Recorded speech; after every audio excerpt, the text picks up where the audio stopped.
আমি সমস্ত রাজনৈতিক দলের নেতৃবৃন্দকে এখানে আমন্ত্রণ করেছিলাম। ওনারা এখানে এসেছেন। আমরা একটা সুন্দর আলোচনা করেছি। সেখানে আমরা সিদ্ধান্ত নিয়েছি যে একটা ইন্টারিম গভর্নমেন্ট আমরা ফর্ম করব এবং ইন্টারিম গভর্নমেন্টের মাধ্যমে এদেশের সমস্ত কার্যকলাপ চলবে। আমরা এখন মহামান্য রাষ্ট্রপতির কাছে যাব যে এই ইন্টারিম গভর্নমেন্ট ফর্মের ব্যাপারে ওনার সাথে আলোচনা করে আমরা একটা ইন্টারিম গভর্নমেন্ট ফর্ম করে দেশ পরিচালনা করব। আমি আপনাদের কথা দিচ্ছি, সমস্ত হত্যা, সমস্ত অন্যায়ের বিচার আমরা করব। আপনারা সেনাবাহিনীর প্রতি আস্থা রাখেন, সশস্ত্র বাহিনীর প্রতি আস্থা রাখেন। আমি সমস্ত দায়িত্ব নিচ্ছি। আপনাদের জানমাল এবং আপনাদেরকে আমি কথা দিচ্ছি যে আপনারা আশাহত হবেন না। ইনশাল্লাহ আপনাদের যত দাবি আছে সেই দাবিগুলো আমরা পূরণ করব এবং দেশে একটা শান্তি শৃঙ্খলা ফিরিয়ে নিয়ে আসব। আপনারা আমার সাথে সহযোগিতা করেন। দয়া করে আর এই ভাঙচুর, হত্যা, মারামারি, সংঘর্ষ এগুলো থেকে বিরত হন। আমি নিশ্চিত যে আপনারা যদি আমার কথা মতো চলেন, আমাদের সাথে যদি একসাথে যদি কাজ করি আমরা, নিঃসন্দেহে আমরা একটা সুন্দর পরিণতির দিকে আমরা অগ্রসর হতে পারি। আপনারা দয়া করে আমাকে সাহায্য করেন। মারামারি করে এই সংঘাতের মাধ্যমে আমরা আর কিছু অ্যাচিভ করতে পারবো না, আর কিছু আমরা পাবো না। সুতরাং দয়া করে আপনারা সমস্ত ধ্বংসযজ্ঞ, সমস্ত অরাজকতা, সমস্ত সংঘর্ষ থেকে বিরত হন এবং ইনশাআল্লাহ আমরা সবাই মিলে একটা সুন্দর ভবিষ্যতের দিকে আমরা অগ্রসর হব। প্রতিটা হত্যার বিচার করা হবে, প্রতিটা অন্যায়ের বিচার হবে। আমরা আজকে সুন্দরভাবে কথা বলেছি। সমস্ত দলের প্রধান দলের নেতারা এখানে উপস্থিত ছিলেন। আমি ওনাদের ইনভাইট করেছিলাম এখানে। ওনারা ভেরি নাইস অফ দেম যে ওনারা এসেছেন অ্যান্ড আমরা একটা সুন্দর আলোচনা করেছি এবং এই আলোচনাটা ফলপ্রসূ হবে বলে আমি মনে করছি এবং আমরা একটা সুন্দর একটা ইন্টারিম গভর্নমেন্ট ফর্ম করে আমরা দেশ পরিচালনা করব। মাননীয় প্রধানমন্ত্রী পদত্যাগ করেছেন এবং এখন একটা ইন্টারিম গভর্নমেন্ট ফর্ম করে আমরা আমাদের কার্যক্রম পরিচালনা করব।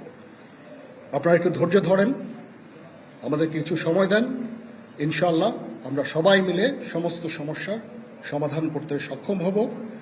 আপনারা আর এই সংঘাতের পথে যাবেন না এবং শান্তি শৃঙ্খলার পথে ফেরত চলে আসেন। আমাদের দেশের অনেক ক্ষতি হচ্ছে, অর্থ সম্পদের ক্ষতি হচ্ছে, জানের লোকজন মারা যাচ্ছে। তো এগুলো থেকে আপনারা বিরত হন এবং আমাদের সাহায্য করেন। আমি সমস্ত দায়িত্ব নিচ্ছি, আপনারা আমাকে সাহায্য করেন। সবাইকে ধন্যবাদ। আল্লাহ হাফেজ।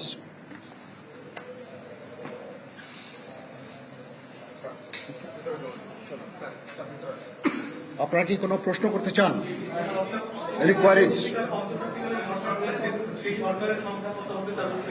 এখনো এটা না, এটা খুব আর্লি স্টেজ। আমরা যাব মহামান্য রাষ্ট্রপতির সাথে যে আলাপ আলোচনার মাধ্যমে এটা আমরা করব। আজকে এখানে জামাতের আমির ছিলেন, আমাদের বিএনপির শীর্ষস্থানীয় নেতৃবৃন্দ এখানে ছিলেন, জাতীয় পার্টির নেতৃস্থানীয় নেতৃবৃন্দ এখানে ছিলেন এবং সুশীল সমাজ এবং এখানে ডক্টর আসিফ নজরুল উনি নিজেও ছিলেন এখানে এবং উনি আমার সামনেই উনি সমস্ত ছাত্রদেরকে একটা সুন্দর বার্তাও দিয়েছেন এবং আমি আশা করি যে ছাত্ররা সেই বার্তা শুনে ওনার কথা, ওনাকে সবাই শ্রদ্ধা করে, ছাত্ররা শ্রদ্ধা করে, ওনার এই বার্তা শুনে তারা এই পরিস্থিতি নিয়ন্ত্রণে নিয়ে চলে আসবে এবং আমরা একটা সুন্দর একটা পরিস্থিতির দিকে আমরা এগিয়ে যাব ইনশাআল্লাহ। এখানে আওয়ামী লীগের কেউ ছিল না, আওয়ামী লীগের কেউ ছিল না। হ্যাঁ, আজকে বিকজ আমাদের এই সময় নাই। এটা একটা বিশেষ একটা পরিস্থিতি। আমরা আজকে যে এই পরিস্থিতি এটা একটা আমরা একটা নিয়ন্ত্রণ নিয়ে আসবো। সেনাবাহিনী শান্তি শৃঙ্খলা বজায় রাখার কাজ চালিয়ে যাবে এবং আপনাদের সবার দায়িত্ব, ছাত্রদের দায়িত্ব, রাজনৈতিক নেতৃবৃন্দ এবং রাজনৈতিক কর্মীদের দায়িত্ব হচ্ছে সেনাবাহিনীকে সাহায্য করা এবং আপনারা মিডিয়ার মাধ্যমে আমাদেরকে এই যে একটু আমাদের সাহায্য করেন, সুতরাং আমরা তাহলে এই পরিস্থিতি নিয়ন্ত্রণ সহজেই নিয়ে আসতে পারব। না, যদি জিনিসটা শান্ত হয়ে যায় তাহলে আর কারফিউর কোনো প্রয়োজন নাই, কোনো জরুরি অবস্থার প্রয়োজন নাই, কোনো কারফিউর প্রয়োজন নাই, কোনো গোলাগুলির প্রয়োজন নাই। আমি আদেশ দিয়ে দিয়েছি সেনাবাহিনী কোনো গোলাগুলি করবে না, পুলিশ কোনো গোলাগুলি করবে না। আমি আশা করছি যে আমার এই বক্তব্যের পরে পরিস্থিতি উন্নতি হবে, আমরা একটা সুন্দর পরিবেশের দিকে যাচ্ছি।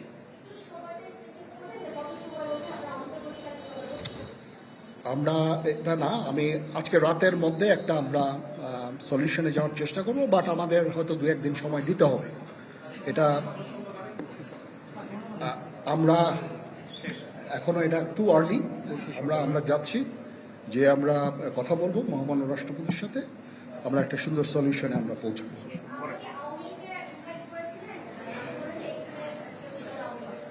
পরিস্থিতি ছিল খুব কম, সময় খুব কম ছিল। আমি যাদেরকে পেয়েছি অনেককেই আমি বলেছি, সবাই হতেন, বাট প্রধান রাজনৈতিক দলের সমস্ত নেতৃস্থানীয় নেতৃবৃন্দরা তাদের সাথে আমি কথা বলেছি এবং ওনারা সবাই আমাদের এই প্রস্তাবে, এই যে আমরা যে আলোচনা করছি, সবাই এটাতে রাজি হয়েছেন।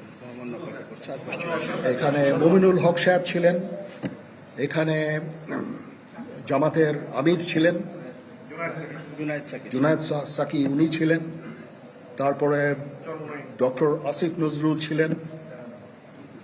আমরা সবাই মিলে এবং সবাই আমরা এটাতে একমত পোষণ করেছি।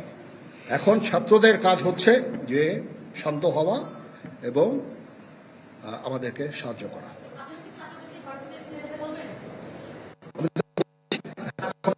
আমার এই বক্তব্যের